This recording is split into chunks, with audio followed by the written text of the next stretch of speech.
Hello and welcome back to Bannerlord. Now we're currently in a fight against a Kara-Kurgit mercenary, I guess you could say, and we're gonna see what we can do about auto-delegating for the most part, because these guys are of course also horse archers, so they're going to be pretty difficult for us to deal with.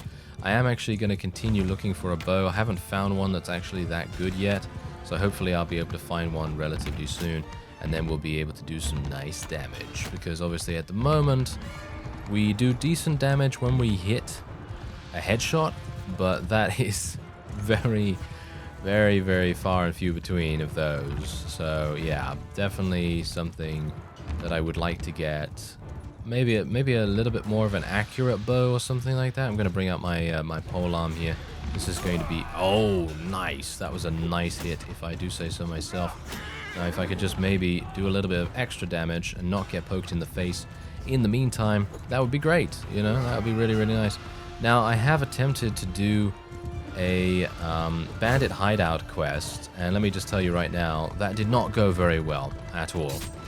I was trying to do it for one of our favorite villages. You know how they are. You know, the villages, the ones that are usually quite good for accessing some noble units and things like that. And let me just tell you, it did not go well. I really just... I have no idea how I'm supposed to do it, really. I know that Bannerlord tweaks. What it does is that one of the options is to allow you to take basically most of your army in. I think the maximum and the indeed the default setting for taking units into hideout is 80. I think the number of units you can take in is 80 if you have that setting enabled. And I actually thought that might be a bit too much. So I decided, okay, I'm going to lower that and I'm going to put it on 30. And it turns out that 30 is probably still a little bit too low, because they just outnumbered us like no one's business. In the first area, they were able to murder us like nothing else. It was just absolutely insane. And these are just regular step bandits that are killing me in that particular hideout. And they were literally able to kill most of my army in the first zone of the hideout. You know, that classic hideout layout where you spawn in and you got that first guy right ahead of you, and you can shoot at him with your bow if you so desire, and then he'll shoot back a little bit. That one. That's the one that I'm talking about. And basically I'm going to say it's impossible with 30 units if you have an enemy that has about 60, especially considering most of them are raiders. And it may sound like it is really easy with 30 units in there, but actually no. I felt like it was actually pretty tough. I feel like it was pretty tough anyway. Alright, so we're just going to take some prisoners here. Bear in mind that there is actually a very large army nearby to us. So I would love to be able to say hi to them, because they have 1, 2, 3, they have 6 vassals in there, which would be pretty cool to attack. I obviously have a bunch of recruits at the moment. I have been attempting to level up recruits as much as I possibly can. As you can see right here, we have 12 to level up. So let's get a whole bunch of those tribal warriors. Let's level up this guy as well. And of course, we now have a lot of prisoners. Now, bear in mind that at the moment, I do not have a caravan running around. So we are not really making a huge amount of money. We really aren't. And I gotta say, I don't mind that too much. I really don't mind that too much, because we're currently doing pretty well in terms of our cash. You know, I've got 129,000. That's not going to be that much as we go forward in the game. But obviously, as we continue to defeat enemy vassals and, you know, basically continue to plunder them as much as possible, because every time you win against one of those guys, they do tend to give you a percentage of their wealth, up to 10,000. Then, you know, that's pretty good, you know, that is pretty good. Okay, so it seems like they are actually going to attack Odrisa Castle. I actually wonder whether I can go in here. No, we need to break in to help the defenders. Alright, so how are my stats currently doing here? So my tactics are 196. As you can see, we are going to need to level up my cunning a little bit more. So the next time I can level up, my cunning definitely needs to get a little bit of an increase here, because being able to decrease your disorganized state and be faster at that is... Ooh, that's basically invaluable for hit-and-run attacks and things like that. We're just going to leave them to do their own thing there for the most part, and we're going to have a look-see around.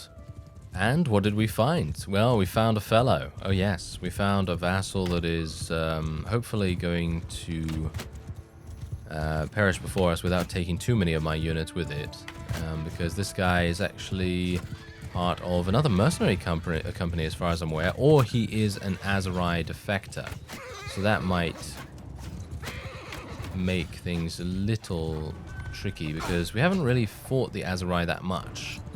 And I personally feel like if we are going to fight them, then we need a good amount of, like, shall we say, information about them, to be honest. It seems like they have a bunch of these recruits, and the recruits are not really that effective by the looks of things. So I guess I don't really need to worry about them too much.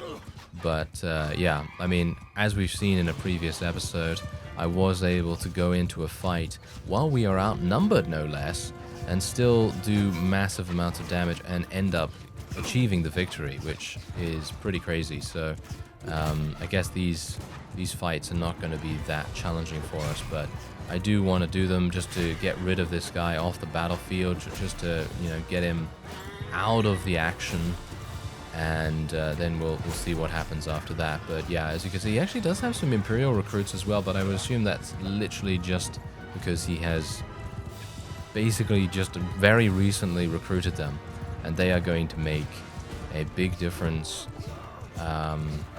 for taking, basically eliminating the amount of units that the other vassals are able to recruit. That's what I'm trying to say here, because if he's taking them and he wastes them, then no one else with a larger army can actually recruit them and make things a bit difficult for us, because if they have a lot of recruits, they can actually be quite dangerous. I know, believe it or not, they can be quite dangerous. Anyway, we're just going to let this guy go, and we'll take some prisoners, because I think we're kind of close by to a town, aren't we? Yeah, Chaikand is actually the closest. Oh, is it? Akalat is actually the closest. So I'm going to just go over to Akalat real quick, and then I think what we're going to do is we're going to scout out for a bunch of fiefs potentially, because of course we're still a mercenary and we can do that quite freely for the moment. And I think that would be quite fun. So let's see if we can make that happen. All right. So is there anything here that actually anyone needs? Oh yeah, Sophia actually needs a whole bunch of upgrades, as you can see. Yes. Oh, and Sulatha as well. Okay, there we go. Nice upgrades for her as well. And I will be selling the rest for almost 6,000. Very nice indeed. Okay, so we can go into the smithy now as well. And bear in mind that there's a whole bunch of things. As we've seen, the charmer is absolutely awful.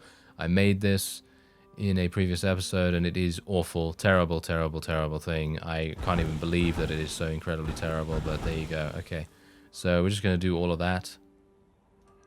And hopefully when I have leveled up a little bit more, or a little bit more in my smithing, I will be able to make a good go of it and actually try to get a nice weapon for us for once. I think I actually did make a nice weapon. It's just that its stats were really, really bad. So yeah, we'll have to do something about that. But anyway, I'm hopeful that they might try, and indeed might be... Oh wow, yeah, these guys are absolutely getting murdered by the Khuzaits. They really are getting absolutely murdered. Oh, it seems like they might have split up. No, they're still actually doing the siege. They are actually still doing the siege. It would be wonderful if I could interrupt that, potentially. So what I'm going to do is I'm going to continue just attacking these mercenaries. It seems like the Southern Empire relies on mercenaries way more than any other faction that I've so far seen. Of course, we are not really having that much experience with the Northern Empire or indeed the Western Empire, because the time that Barney actually got into vassal fighting, he took a lot longer, mind you. He took a massive amount more time to get into vassal fighting rather than Byron, because Byron is already doing his thing.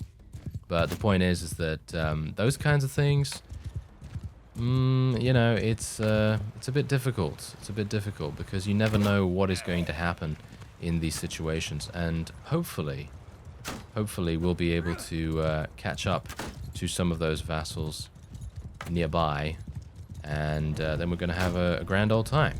And hopefully I'll be able to not die here either. Did you see that? It went right through that guy. Yes, I know. I'm pretty terrible at horse archery. I'm trying to get better, you know, trying to learn. And yes, trying to learn, he says, as he misses by about 2,000 miles. Yeah, very good. Okay, what about this? Nope, never mind. Oh, I hit my own guy. That's exactly what I wanted to do. You know that. That is exactly what I wanted. Fantastic, very good. Okay, so I'll just get out my polearm and go slashy then, I suppose, instead. There we go. That's a lot easier. Oh, it's so stupid how incredibly easy it is to get a kill with the polearm in comparison to the bow. It shows that you really need a whole bunch of skill to make the bow really work nicely. And yeah, you know, I can hit these guys easily enough because, let's face it, they're just Imperial recruits without a shield. They are going to be very easy to eliminate. Nothing to worry about there. As he says, missing one. That happens, yeah. That happens more often than I would like to admit, isn't it? Great. Anyway, after this, we're going to go and see what exactly is happening with that army nearby. Hopefully I can actually get out of here soon. Not entirely sure why we're still even in this battle. I would have expected us to have already routed the opponent, but it seems like they actually still have someone on a horse. Is that the enemy leader? I'm not entirely sure. I can't even take this guy down for some reason. What is going on here? Yeah, there we go. That is indeed the leader. And I believe that is indeed it. Okay, fantastic. Bear in mind that these battles are not useless either. Because basically they will give us a good amount of renown. They'll give us experience for our troops. And that's exactly what we want. We want to gain levels, we want to gain skill points, traits, and so on. And look at that, I actually got my tactics to 200. Very good. And yeah, I believe that is indeed it. Okay, so yeah, we're going to now go over to Odrisa Castle. We'll see what's going on there. And we will then make a judgment call. Will we allow them to take it and then maybe leave our mercenary ship and maybe then take the castle back from them? As you can see, they're actually losing a lot of units in this process here. Oh, it seems like they're actually retreating. Oh no, never mind. They just took it. Well, that's kind of funny. Well, it looks like we have another Aserai defector on our hands. It's a bit weird how the Aserai are constantly defecting away from their main faction within the first... I don't even know how long I've been playing right now, but I'm going to probably say within the first 100 days? Maybe... Might be a bit after that. But still... You know, it's a bit weird how the Aserai are literally being as, well, I wouldn't say treacherous, so to speak. Whoa, alright, my horse is gone. I'm very surprised that my horse actually took so much damage right there. But I guess, well, I guess we're just going to have to see what I can do. Oh yeah, you really don't want to attack me. I have a polearm. You cannot do much to me when I have a polearm. Especially considering this polearm is not only a slashing weapon, it can also be used as a thrusting one as well. So if someone tries to come at me, they can just have this happen, and then boom, I will be able to take them down easily enough. And I can also get on this guy's horse as well. Oh, it's a lame desert horse. No wonder I was able to deal with him so incredibly easily. But yeah, I knew that was going to happen. You know, I could see that coming. Like, as soon as I got on this mount, I was like, oh yeah, I'm kind of a sitting duck right now, aren't I? Yeah, that guy totally saw that was indeed the case, and he knew he had my number dialed in like nothing else. So incredible for the AI to react in such a way. But there you go.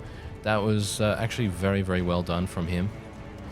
And I'm going to feel, well, Byron, shall we say, is going to be feeling that tomorrow morning like no one's business. So... yeah, there you go. That is indeed... I'm personally, I feel like we have already won this. I think it is literally just a foregone conclusion, as you can see. It just takes a little bit of time with horse archers to get the job done. Well, there we go. Pretty easy victory. Gonna be letting him go, and we're gonna gain some additional clan relation. Now, the main thing that I actually wanted to do was go and speak to Mattchu, because here's the thing. I feel like we are in a pretty decent position now to potentially do our very own sieges. And I mean, I feel like we're doing pretty well. I've got 23 heavy horse archers. These guys can't level up any further. 37 raiders. I need more war horses to be able to level these guys up into, you know, heavy horse archers. So I feel like we have a pretty decent army setup at the moment. All right, so this guy was last seen near Melion. I was actually wanting to come over to Mattchu and end our... Actually, wait a minute. I could just leave the kingdom through here, couldn't I? I don't even need to speak to him. Yeah, I'm doing things in the old warband way, because you'd need to go and speak to the guy, or the pop-up message would come up saying, hey, you know, you can leave your particular mercenary job now if you so desire. But this guy, wow, look at this. He's actually been giving a whole bunch of stuff to himself. So I'm actually going to be leaving the kingdom. The nobles of the realm will dislike you for abandoning your fealty. Are you sure you want to leave the kingdom? Maybe? I mean, I don't actually know, because on the one hand, I think it would be fine to leave because we are a mercenary. Remember, is the reputation of being thoroughly conventional. Well, maybe that will change sometime in the future. But anyway, Masui actually likes us quite a bit, as you can see. 19 relation. And Komar actually likes us quite a bit as well. So, yeah. I'm kind of a bit in two minds now, because on the one hand, I would like to leave and potentially take that castle over there. And Yara is now 5 years old. Barney is 4. And Barnabas is 4. So that's very nice. And look at this. We've got so many people. It's actually kind of crazy. So many people around here. Oh, there's Joron. I'd actually like to attack Joron if at all possible. So let's actually go and do that. So the thing is that if I do not have any caravans, then I am going to end up having a deficit in the amount of money that I'm going to be making. So it is a little bit on the... I'm not going to say risky side, but kind of a little bit risky, because if we don't have a good income from a variety of different sources, then it's going to be difficult, you know, it's going to be difficult. And especially considering I don't really want to annoy the Crusade at all, you know, because I personally feel like I like the Crusade a lot. I would like to continue using their units and everything. And, yeah, I mean... Maybe I need to continue... yeah, maybe I actually need to do the Nexus Quest, actually. Doing the Nexus Quest might actually make sense, because I need to do that to be able to create my own faction in a decent enough way. So maybe by the time I have completed that, we will then have a decent target for us to take. And then we'll go and do that. So I guess what I will do is I'll go off screen and I will try to find the last remaining nobles that I need to speak to. Bear in mind that I think we're still at war against the Sturgians, and that was one of the main enemies for the Crusade at the moment. And yeah, so that's going to be a bit problematic, because I won't be able to speak to Ragenvad at that point. But maybe I'll be able to speak to a couple of other people. So maybe I can speak to Death Art. And maybe I could speak to the Azurai leader as well. I don't know what his name is. Yeah, so a number of those would probably be the most likely for me to be able to speak to. But not sure whether I can continue with the quest if I am not able to speak to all of them. That's the reason why there is a mod now available that does allow you to skip the initial Nexus Quest, which I gotta say is very welcome for someone that has done it multiple times, or is doing it multiple times, and doesn't really want to do it again. Let's just say that, because finding those nobles, I already know about the story. If you've seen Barney's playthrough, you'll already know the story, and yeah, see the bit of backstory about, you know, a whole bunch of different people, what happened to cause the empire to fracture, and so on. And there's Joron himself. I'm actually kind of surprised that he was still alive. Ooh, what is this? Ooh, what is this? What is this? Okay, this is perfect. Absolutely perfect. All right, so we're going to go in and help this guy with attacking this vassal because he was actually apparently attacked, and we do need to help him out. So we're just going to auto-delegate once again and just eliminate these guys pretty quickly. Now, I have returned to the castle because I'm thinking that we might try leaving the kingdom, and we'll see what happens. Because the thing is that I don't own any fiefs, so I don't see why it should make any difference to their relation with me, considering I'm not joining anyone else either. And I would like to be able to create my own faction, as I've said before. So I'm thinking we'll just try it and see what happens. But I don't know. Oh, now I'm in kind of two minds about it, because on the one hand, I think it would be super fun, because we would actually finally have control over a kingdom ourselves, and we'd be able to entice enemy vassals to potentially join us. I think that would be super cool to do that. And also, obviously, you know, finally put into action some of our charm skills as well. And all the relation and all the good kind of good deeds that we've been doing across the land. And being able to do that would be a lot of fun. So, and also defending a whole bunch of units attacking us potentially, because no doubt they're going to try and besiege us if we do try to leave, and I'm hopeful that they won't be the Crusade. I'm talking about the ominous they of some kind, but it's not hopefully going to be the Crusade, because if it is, I will be very disappointed, because I actually love their units. I think their units are super fun to use, not so fun to fight against, but that is to be expected with any horse archer for me. Anyway, there you go. There's a nice victory for us, and helped out this guy, and we've now increased our relation with this guy a little bit as well, which is nice to see. And there is another fellow coming up on us right here. He is Incurion, actually. Incurion is right here. And, well, I'm actually just going to wait a little bit of time because I'm at 42% HP, and I'd like to be able to be full HP by the time we go in to siege this. Alright, so I actually tried it, and we were able to leave the kingdom with no penalty whatsoever. All that it said was, Clan Bertild, mercenary company, whatever, has left the Crusade Khanate. And that's it. That's all it said.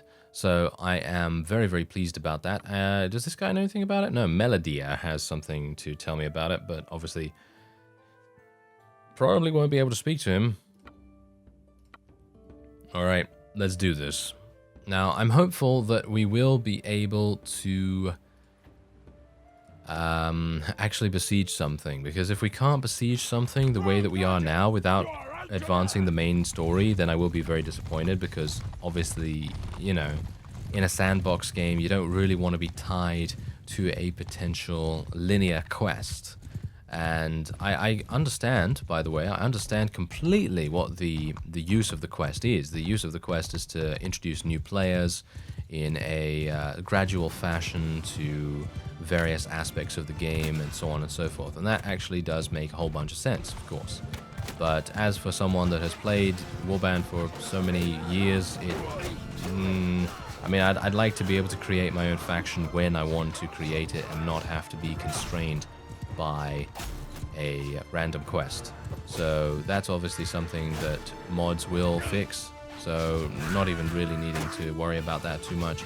And I'm sure some people are gonna say, oh, but you know, it's a mod, it's, you know, it's cheating to you know, get rid of the quest or to complete the quest or whatever. But is it hard to go and speak to 10 people? Well, no, it's just a little bit tedious and kind of annoying. That's it. So, you know, it's I personally don't think mods really are anything to worry about, really. I feel like supporting the modding community, considering most people that make mods are doing it completely for the passion. They're doing it for the passion and the hobby and the enthusiasm for the game. And I think every single mod that is created should be backed and supported as much as possible. And you know, and it doesn't matter whether that mod gives you God mode, or it doesn't matter whether that mod adds a adds like one weapon to the game or whatever. It's someone's hard work that they've gone and done and shared it with the world. And I think that that is a fantastic thing. That's the reason why everyone rallied around Warband, basically, because the modding community kept that game alive for so many years. You know, I mean, it kept it alive since, 2011, I guess, because most people would have finished the base game at that point. But I'm just saying that in general, if there's a mod that increases something or decreases something else or adds something, it's all relative. You know, every single mod is a fantastic testament to the passion that the community around the game has. And I think, as I said before, I think all of that should be supported as much as possible. And it doesn't matter whether that mod is considered, pointless, like, for example, adding some kind of meme stuff into the game. You know, people can do that because it's fun, you know? It's funny. And it's the same thing with mods that potentially enable other functionality, like the developer console, for example. That's super, super useful for bug fixing, debugging, and so on. And, a number of other things as well. So, you've just got to consider that when thinking about mods and things. All right, so I am in a little bit of a quandary now. Oh, there's Pelosaur. Yeah, now, technically, that's not actually the same Pelosaur, as far as I'm aware, that was part of Barney's party. I think it isn't, at least. I hope it isn't, because that would be kind of hilarious. But anyway, we're going to start this siege.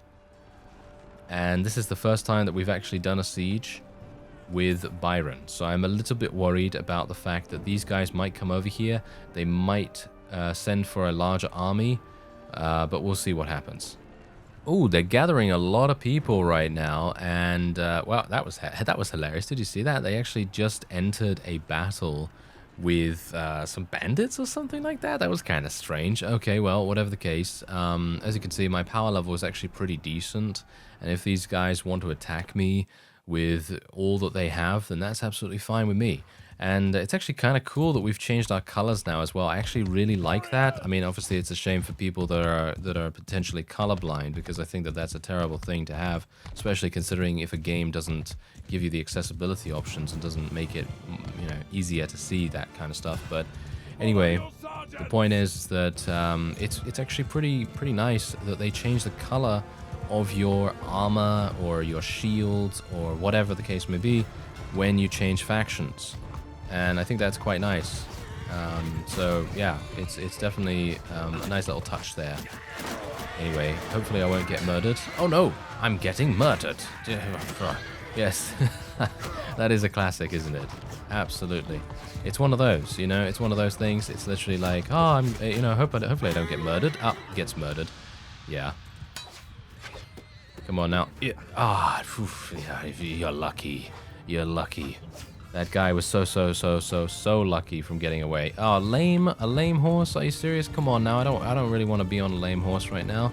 Alright, that's gonna make me a sitting duck again. Maybe this one? Yes. Oh, there's a full health one too. Lucky. I'm very lucky indeed. Okay, I guess I'm just as lucky as that other fellow. Yes, kill that one. Maybe we can... oh, yep, nice block. Whew.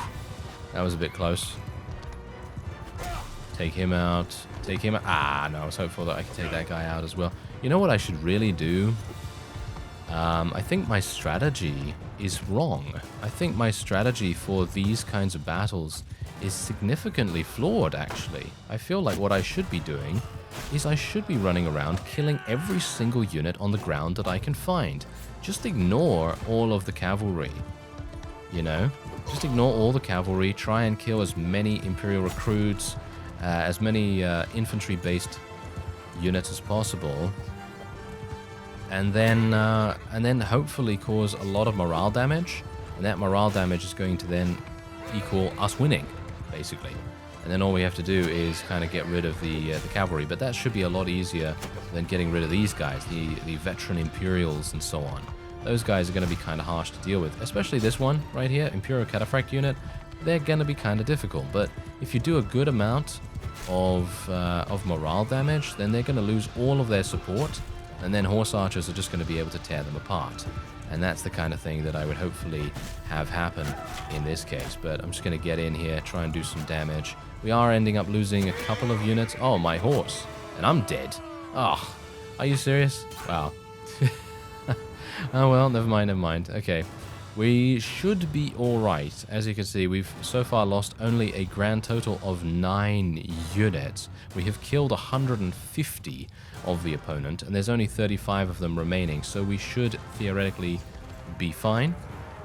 But I am worried about the amount of casualties that we are going to suffer in the long term, because let's face it, this castle is our best bet to create our own faction. I don't think I've seen any other towns or anything like that change hands recently, so this is basically my best shot to create something. And if I can create this, then we're going to be in a great position to be able to expand outward, because what I can do is I can then basically put some people in the garrison.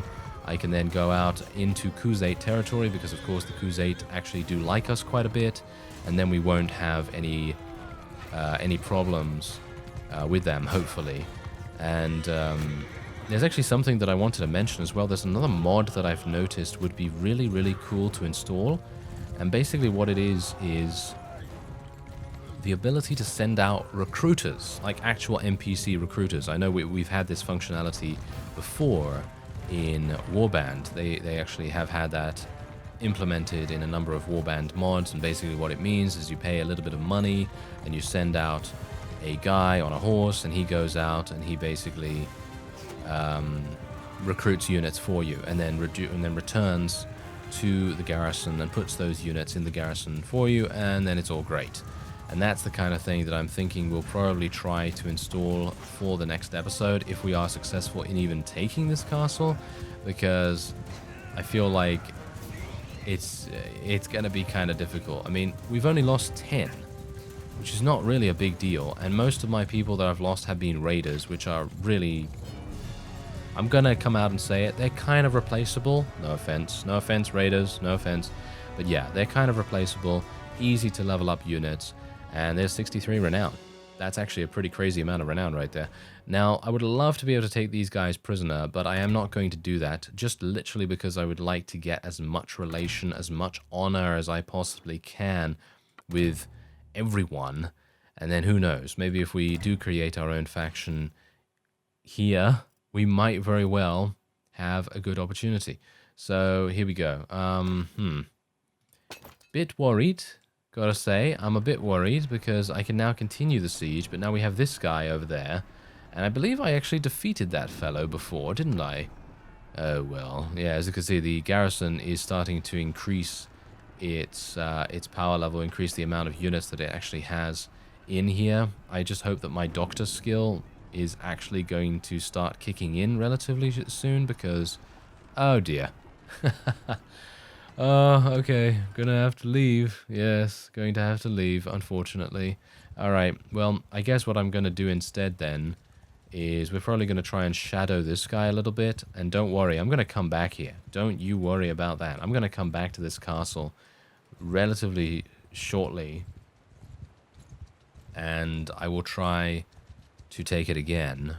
And if we can get those things built, if I can just advance my engineering skill just a little bit, you know, just a little bit here and there, then I think we should do quite well. I'm going to help this guy's party. I have to send my troops in automatically, unfortunately, because I am not currently able to fight. So that's a bit of a shame. We ended up losing one unit, which just so happens to be a raider, which is not a big deal at all. But I wanted to do that to get this guy a little bit of relation with us, as you can see. And our charm skill has actually increased to 73 now, which is still not very good, but it is better than what it was beforehand. And as far as I remember, Barney, at this point in his playthrough, he had literally like 10 charm or something. So I'm not too worried about the charm being as low as it is right now. Anyway, let's automatically equip some new stuff. I'm going to just go and get that glaive equipped again. And there we go. Anyone else actually need anything? Oh, yeah. Yana could definitely use a whole bunch of stuff. There we go. So now she's got some better things. Sophia is obviously going to be getting some things as well. Let's give her a shield. And she's using a... wow, that's actually a really cool scimitar. Look at that. 120 length for a one-handed sword. That is kind of crazy. And we also need to give Sulatha something as well. I hope I have a shield? Yeah, I do. I have a whole bunch of shields, as you can see. So let's give her one of these. Can she use that on horseback? Yeah, she can use that on horseback. Okay, so that's pretty good. Let's just replace all of her gear. And we're just going to try and make everyone into an absolute beast. And I might try to get a caravan running up, up and running again as well, because I am now no longer a mercenary, so I do not have any more mercenary wages. But it's about time that we do this, because I feel like being able to take a castle at this point is probably going to be a good idea. Bear in mind, however, that I am going to have to recruit some more units, and I might have to do some off-screen as well, because it might take me a bit of time to continue recruiting units from Crusade territory. There's Monchug, actually. He's probably going to go over to that castle that I just attempted to take, isn't he? He probably will.